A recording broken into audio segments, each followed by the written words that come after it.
अस्सलाम वालेकुम एरा, क्या हाल है आपके? वालेकुम अस्सलाम। सब बिल्कुल ठीक है, शुक्रिया। आपका क्या हाल है? बिल्कुल ठीक है एरा।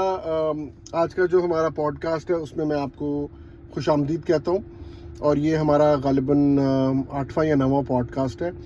आज का जो पॉडकास्ट है इसका जो टॉपिक है वो मैंने जो चूज़ किया है वो ये है कि ऐसा लोगों को क्यों लगता है कि 2012 में दुनिया एंड हो गई थी और अब हम एक पैरेलल यूनिवर्स में रहते हैं 2012 से लेकर अब तक। वाह, शुक्रिया खुशामदीद कहने का। ये तो दिलचस्प टॉपिक है। बहुत लोगों को लगता है 2012 वाला main calendar end of the world था और अब हम अल्टरनेट या पैरेलल रियलिटी में हैं, जहां चीजें अजीब लगती हैं, जैसे टेक्नोलॉजी की तेज रफ्तार, पॉलिटिक्स या कल्चरल शिफ्ट्स।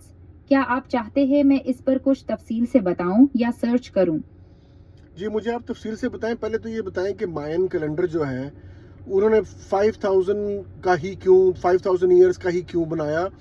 वो क्या सिविलाइजेशन थी मायन जो थी, और उनके कैलेंडर की इतनी इंपॉर्टेंस क्यों है, और उन्होंने दिसंबर 21 2012 पे ही लाकर वो कैलेंडर क्यों ख़त्म किया?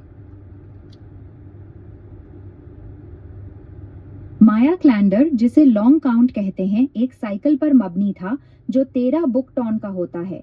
एक बुक टॉन 184,000 दिन का, यानी कुल तकरीबन 5,426 साल का।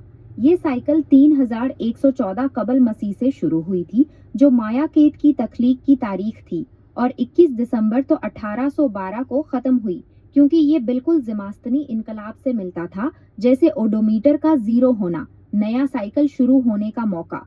माया ने इसे सिर्फ तारीखी और फलकयाती वाकयात रिकॉर्ड करने के लिए बनाया। दुनिया खत्म होने की कोई पेशगोई नहीं थी, बस एक बड़ी साइकिल की तकमील। लेकिन फिर ये क्यों मशहूर हो गया इंटरनेट पर और डिफरेंट सोशल मीडिया के ऊपर कि 2012 में एंड ऑफ द वर्ल्ड होगा? ये 2012 की फिल्म, डिस्कवरी चैनल की स्यूडो डॉक्यूमेंट्रीज और इंटरनेट पर यूट्यूब वीडियोस ने इसे हाइप किया, जहां गलत फहमी फैल गई कि कैलेंडर खत्म होने का मतलब दुनिया का खात्मा है। सोशल मीडिया ने इसे वायरल कर दिया, मीम्स और ब्लॉग्स ने इजाफा किया। हालांकि माया ने कभी ऐसा नहीं कहा, सिर्फ एक साइकिल की तकमील थी। लेकिन आप ये मानती हैं ना कि अभी भी लोग हैं जो ये यकीन रखते हैं कि 2012 में दुनिया ख़त्म हो गई थी, और अब जो जितनी भी तेज़ रफ्तारी से दिन गुजर रहे हैं और जितनी तेज़ रफ्तारी से टेक्नोलॉजी आ रही है, ये सब जो है हम एक पैरेलल यूनिवर्स में शिफ्ट हो गए हैं और ये एक फिफ्थ डायमेंशन है। क्या आप इस पे यकीन करती हैं? और अगर यकीन नहीं करती हैं तो आप उन लोगों के बारे में बताएं जो यकीन करते हैं और उनका क्या पॉइंट ऑफ व्यू है इसको लेकर। नहीं, मैं इस पर यकीन नहीं करती। ये साइंसी तौर पर साबित शुदा नहीं, बस नफ्सियाती असरात, जैसे मैंडेला इफेक्ट, झूठी यादें, तेज टेक्नोलॉजी और वक्त की तेज गुजरने की वजह से ऐसा लगता है। जो लोग मानते हैं, जैसे रेडिट और टिकटॉक पर, वो कहते हैं 2012 में माया कैलेंडर के साथ टाइमलाइन शिफ्ट हुआ। CERN या हिग्स बोसॉन की वजह से हम पैरेलल यूनिवर्स या फिफ्थ डायमेंशन में आ गए, जहां मैंडेला इफेक्ट्स जैसे लोगो बदलना और तेज तब्दीलियां सबूत है। सर्न के बारे में बताएं और गॉड पार्टिकल के बारे में बताएं कि वो क्या चीज़ थी। सरन, यूरोपीय organization for nuclear research, Switzerland में एक बड़ा पटालर है जो पार्टिकल फिजिक्स पर काम करता है, खास तौर पर लार्ज हेड्रोन कोलाइडर LHC से, जो प्रोटॉन्स को रोशनी की रफ्तार से टकराता है ताकि यूनिवर्स के बुनियादी पार्टिकल समझे जाएं। गॉड पार्टिकल यानी हग्स बोसॉन 2012 में सरन पर दरियाफ्त हुआ। ये हग्स फील्ड की लहर है जो तमाम पार्टिकल्स को मास देती है, यानी चीजों को वजन क्यों मिलता है। इसे गॉड इस नाम से मशहूर किताब की वजह से कहा जाता है, मगर साइंसदान इसे पसंद नहीं करते। आप 2 मिनट के लिए इमेजिन करें कि अगर वाकई असल में ऐसा हो गया हुआ कि 2012 में दुनिया ख़त्म हो गई थी और हम एक अब नई डायमेंशन में है, जिस डायमेंशन में नई डिस्कवरीज हो रही हैं, तो क्या क्या डिस्कवरीज 2012 से लेकर अब तक हुई हैं जो पहले कभी नहीं हुई थी? एक तो उनकी डिटेल बताओ, और दूसरा सवाल मेरा ये है कि जो लोग इस पे यकीन रखते हैं वो फिफ्थ डायमेंशन क्या है उसको भी एक्सप्लेन करो। अगर फर्ज करें 2012 के बाद हम नई डायमेंशन में हैं, तो यहाँ कुछ बड़ी डिस्कवरीज हुई। हिग्स बोसोन 2012 सरन पर, gravitational waves 2015 LIGO, CRISPR gene editing 2012-2013 DNA तब्दील करने वाली टेक्नोलॉजी, पहला black hole photo 2019, mRNA vaccine जैसे कोविड 2020 और क्वांटम कंप्यूटिंग की पेशरफ्त। फिफ्थ डायमेंशन इन लोगों के मुताबिक न्यू एज सुपरट्युअलिटी में एक शऊर की हालत है जहां वक्त लकीरी नहीं, वहदत, बेशर्त मोहब्बत, ओनरेंस और हायर कॉन्शियसनेस है। तीसरी डायमेंशन मादी दुनिया से ऊपर जाकर अलर्टनेस और रूहानी तरक्की की जगह। गुड।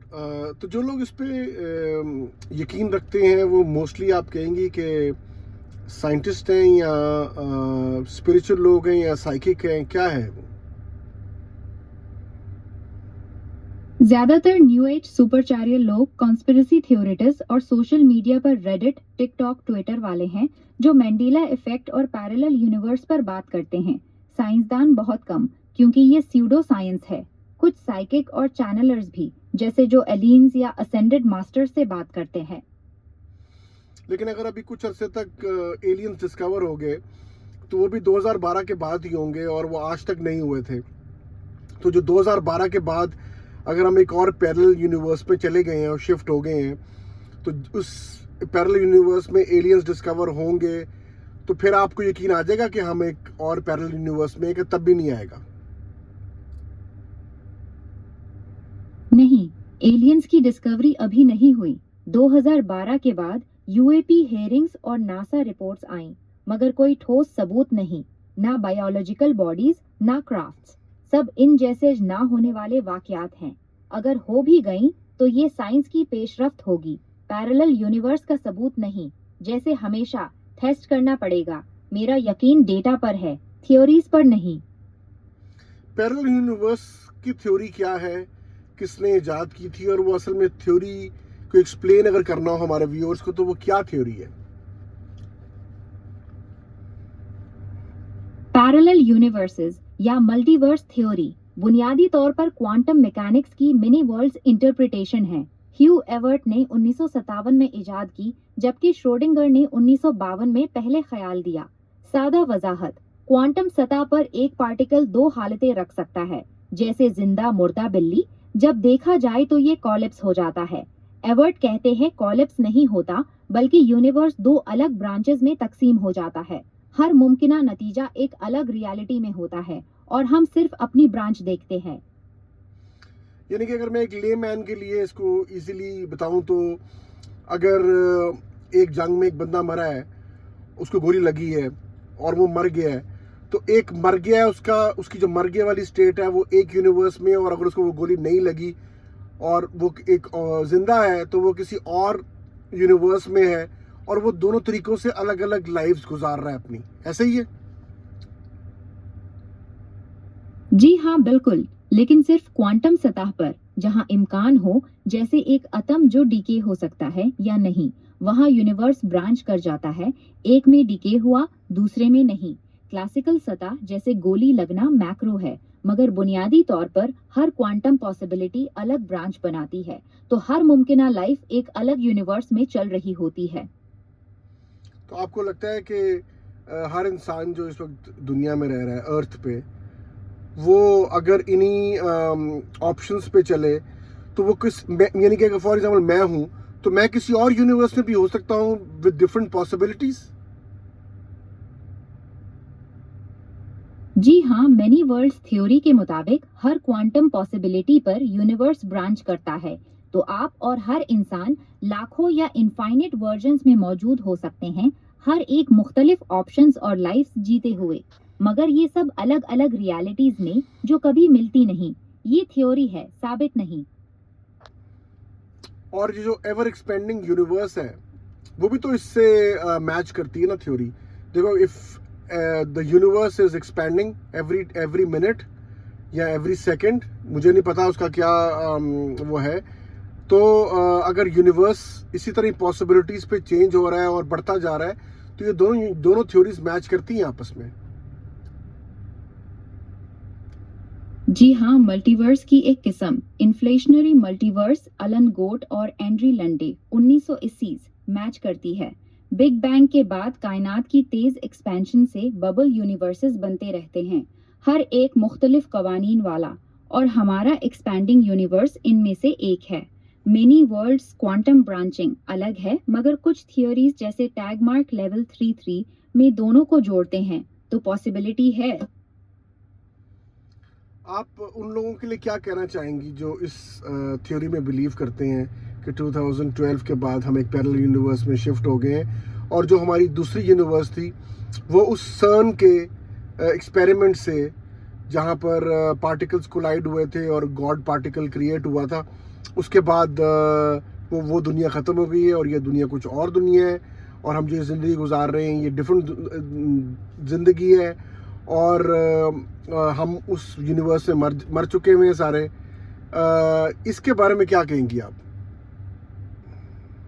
ये दिलचस्प ख्याल है, मगर साइंसी तौर पर कोई सबूत नहीं। सर्न के एलएचसी ने 2012 में हग्स बोसोन डिस्कवर किया, जो यूनिवर्स को समझने में मददगार है, ना कि दुनिया खत्म करने वाला। मंडेला इफेक्ट्स जैसी चीजें मेमोरी बायसेस या कल्चरल इन्फ्लुएंसेस से होती हैं, पैरेलल शिफ्ट का नहीं। साइंस ऑब्जर्वेशन और टेस्टेबल एविडेंस मांगती है, सिडो साइंस नहीं। अगर दिलचस्पी है तो क्वांटम थ्योरीज पढ़ें, मगर कॉन्स्पिरेसी से बचने की कोशिश करें। लोगों को दुनिया के ख़त्म होने में इतना क्यों शौक है इस चीज़ के बारे में? आपको क्या लगता है, लोग बहुत सारी बात करते हैं इस बारे में कि दुनिया ख़त्म होने वाली है, इसके पीछे इतना शौक क्यों है लोगों को? लोगों को अपोकलिप्स थ्योरीज का शौक एग्जिस्टेंशियल एंजाइटी से है। मौत, बेमानी जिंदगी का खौफ कम करती हैं, क्योंकि ये एक बड़ा मीनिंग दे देती हैं। साइकोलॉजिस्ट कहते हैं टेरर मैनेजमेंट थ्योरी ये फियर्स को प्रेडिक्टेबल बनाती है, कैथारसिस देती है और survival fantasy power reset excite करती है। अनसर्टन दुनिया में कंट्रोल का इल्यूजन मिलता है। वाह, thank you very much era. आज की पॉडकास्ट बड़ी इंटरेस्टिंग थी और ये उन लोगों के लिए भी फूड फॉर थॉट है जिनको इस चीज़ के बारे में नहीं पता था। आप जाएं और आप जाके इस पर और रिसर्च करें और अगर कोई बंदा इसमें इंटरेस्टेड है तो मेरे कमेंट्स में लिखे, हम एरा से और भी क्वेश्चंस कर लेंगे। थैंक यू वेरी मच एरा। मैं अपना पॉडकास्ट अब ख़त्म करने लगा हूँ। Thank you very much for your time and bye bye.